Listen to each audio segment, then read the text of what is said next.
Bonjour et bienvenue sur le blog En quête de sagesse. Je me retrouve ici dans le Haut-Doubs et derrière moi c'est la chapelle Notre-Dame des Anges.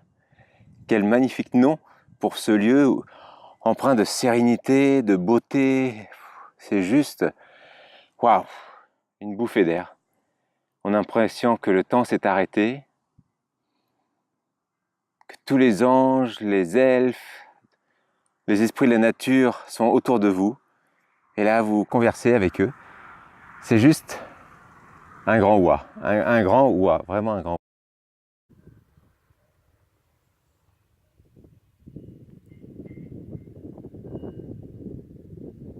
Alors aujourd'hui, j'avais envie de vous raconter un conte qui se prête vraiment très bien à ce lieu particulier où on sent une présence. C'est l'histoire de deux moines qui vivent dans un petit ermitage, dans la montagne.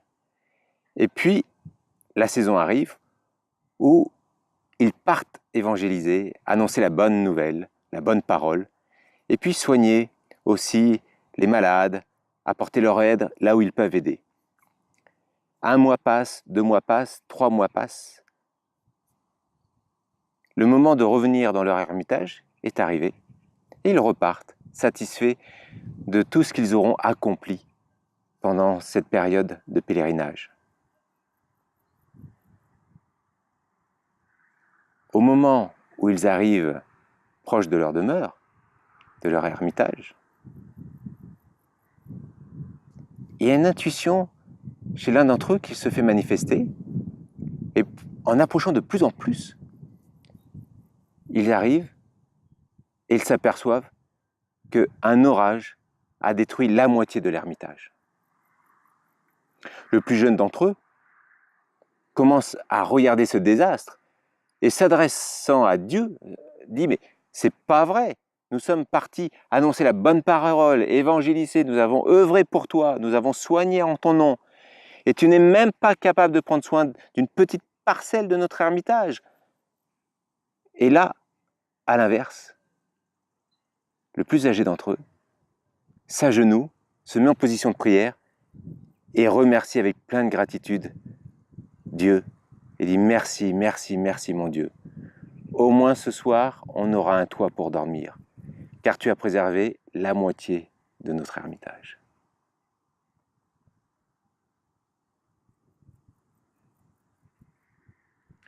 On connaît tous l'image du verre à moitié vide ou du verre à moitié plein.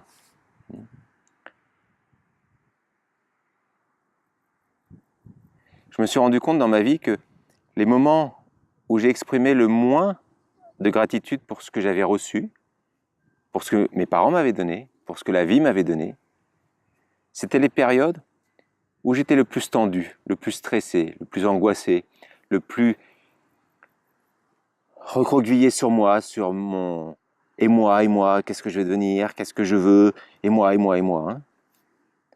Et les moments où justement la vie m'a apporté encore plus de choses, des joyaux, elle m'a offert vraiment des joyaux, c'est à ces moments-là où j'ai senti grandir en moi ce sentiment de gratitude. Hein, c'est peut-être la phrase que Jésus disait justement. Tous ceux qui n'ont pas, on leur enlèvera même ce qu'ils ont, et à tous ceux qui ont, on leur donnera encore plus. Il voulait peut-être parler justement de cette gratitude. Observez, il y a des personnes, peut-être en gagnant à la loterie, ils gagnent une grosse somme, 200 000, 300 000 euros, et puis ils se plaignent parce qu'il aurait peut-être fallu 150 000, 200 000 euros de plus pour la maison de leurs rêves. Hein. Et à l'inverse, il y a des personnes qui reçoivent peu, mais avec ce peu, c'est comme s'ils avaient reçu une richesse.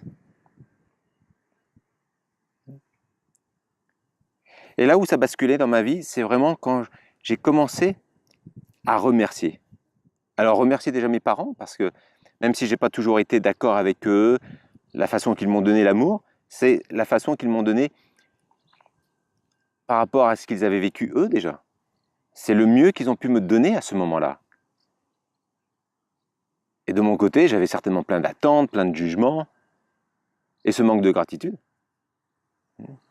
Et pourtant, ils ont toujours été présents, ils ont toujours été là, à leur manière, ils m'ont accompagné. Et puis après, remercier quand même, remercier. C'est quand même un magnifique cadeau de pouvoir sentir cet air qui passe par mes narines, qui rentre dans mes poumons. Je sens la vie à l'intérieur de moi. Il se peut que dans ma vie, j'ai peut-être des problèmes ou peut-être des difficultés, mais là, à ce moment-là, c'est quand même un cadeau. La vie coule à travers moi. Dans cet inspire, dans cet expire. La vie m'a donné un corps. Waouh! Cette notion aussi d'honorer, de respecter ce corps physique. La vie m'a peut-être donné un toit, des enfants, un conjoint, un travail. Et même si dans ces moments où je n'ai pas de travail, c'est peut-être un moment privilégié où je peux justement retourner à l'intérieur de moi. Je me suis aperçu que dans ma vie, au moment où j'avais un espace de libre, peut-être pas aussi confortable que je l'aurais souhaité, parce que effectivement l'aspect financier ne suivait pas, mais à ce moment-là, c'était un moment justement où je pouvais aller explorer mon chaos intérieur. Il y a Nietzsche qui disait « il faut du chaos intérieur en soi pour faire naître l'étoile dansante ». C'est une magnifique phrase. À quel point je peux aller voir ce chaos intérieur, je peux aller l'explorer, je peux aller le découvrir, je peux aller le ressentir aussi.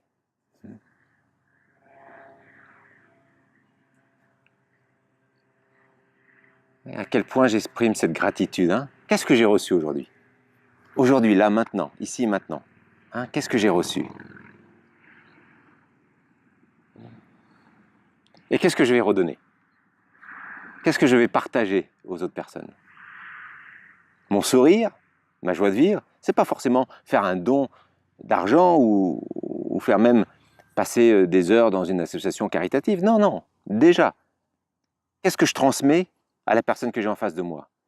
Un moment de simplicité, un moment de sérénité, un moment de partage, un moment de silence, un moment de joie. Quelle est la qualité du moment que j'offre à la personne que j'ai en face de moi? Déjà, là je suis dans le don. Sans penser à aller faire d'humanitaire à l'autre bout de la planète, là, mais déjà, je suis dans le don.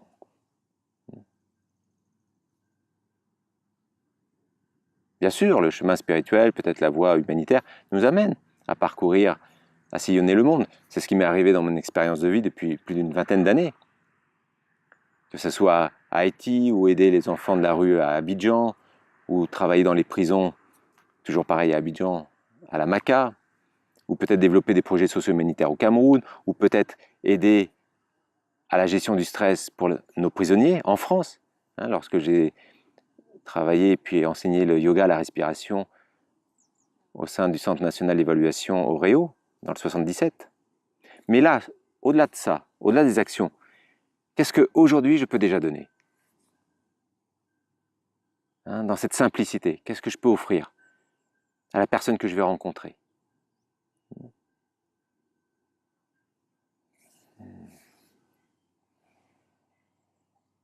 Si on regarde la nature, elle fait que d'être. Elle est là, elle ne cherche pas à faire, elle ne cherche pas à avoir, elle est là. Elle n'est pas dans cette accumulation des choses.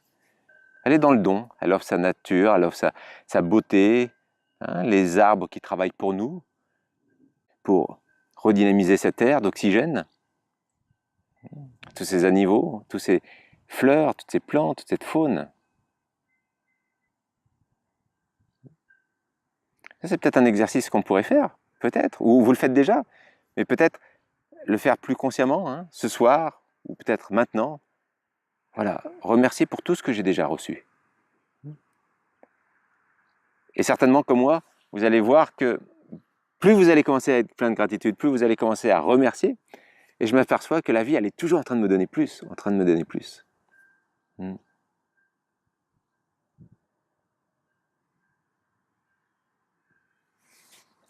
En tout cas, dans ce cadre magnifique, je vous laisse.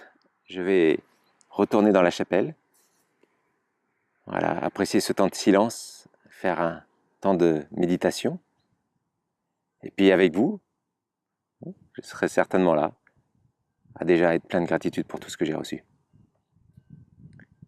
Je vous remercie de votre présence, je vous remercie d'être là, et puis pour toutes les belles pensées que vous lancez dans l'univers, auprès de vos proches.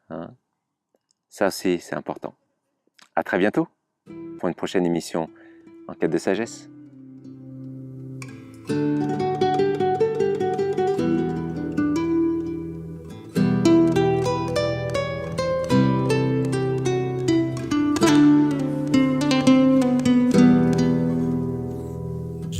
Jaya Shiva Shambho, Jayan Jaya Shiva Shambho, Jayan Jaya